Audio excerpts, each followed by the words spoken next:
বিচ্ছিন্ন ঘটনায় শেষ হলো দ্বিতীয় ধাপের উপজেলা নির্বাচনে ভোট গ্রহণ। কয়েক জেলায় মিলেছে বিশৃঙ্খলার খবর, আহত হয়েছেন 15 জনের বেশি। এছাড়া হবিগঞ্জ, কিশোরগঞ্জ, কুড়িগ্রাম, নড়াইল, রংপুরে জাল ভোট দেওয়ার অভিযোগে আটক করা হয় বেশ কয়েকজনকে। প্রথম ধাপের মতো দ্বিতীয় দফা উপজেলা নির্বাচনেও ভোটার উপস্থিতি কম। সকাল থেকে বেলা গড়ালেও পরিস্থিতি পাল্টায়নি খুব একটা। কোনো কোনো কেন্দ্র দিনভরই ছিল ফাঁকা। 156টি উপজেলার মধ্যে 24টিতে ভোট হয় ইভিএমে, বাকিগুলোতে ব্যালট পেপার। আমি ফার্স্ট ভোট দিলাম, আর এখানে পরিস্থিতি খুবই ভালো, কোনো ঝামেলা নাই, একেবারে নিরিবিলি ভোট। ভোটার উপস্থিতি বাড়ানোর জন্য কিন্তু আমরা খুব কাজ করে যাচ্ছি, কারণ আমরা বাড়ি বাড়ি গিয়ে মানুষদেরকে নিয়ে আসার চেষ্টা করতেছি। আমরা পাশাপাশি রিক্সা, ভ্যান বিভিন্নভাবে সহযোগিতা করে যাচ্ছি। রুজির টানে মানুষ হাটেই ব্যস্ত আর কৃষিকাজ নিয়ে ব্যস্ত। ওয়ালটন এয়ার কন্ডিশনার এক্সচেঞ্জ অফারে স্প্লিট এসিতে 23,000 টাকা পর্যন্ত নিশ্চিত ছাড়। তবে আমরা আশা করি এখন ভোটার উপস্থিতি বাড়বে। এ ধাপেও ভোট ঘিরে কয়েকটি জেলায় বিশৃঙ্খলার খবর মিলেছে।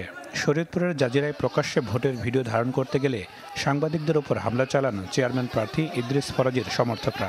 এতে 5 গণমাধ্যম কর্মী সহ আহত হয়েছে 9 জন। গোপন বুথ থাকে, সেই পর্দাটা খুলে ফেললো।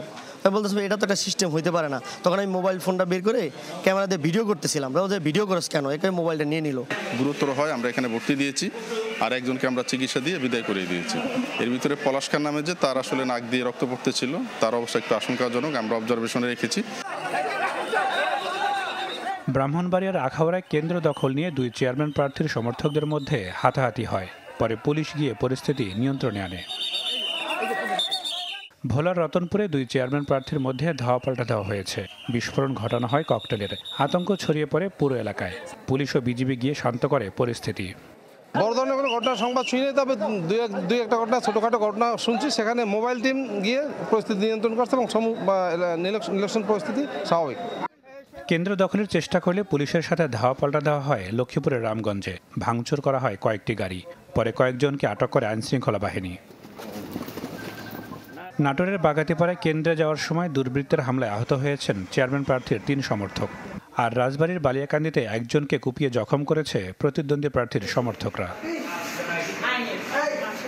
হবিগঞ্জের বাহুবলে জাল ভোট দেওয়ার অভিযোগে 2 কিশোর সহ 3 জনকে আটক করা হয়। একজনকে দেওয়া হয় 1 বছরের কারাদণ্ড। এছাড়া কিশোরগঞ্জ, কুড়িগ্রাম, নড়াইল ও রংপুরেও জাল ভোট দেওয়ার অভিযোগে আটক করা হয় বেশ কয়েকজনকে। নাদিম হোসেন, চ্যানেল 24।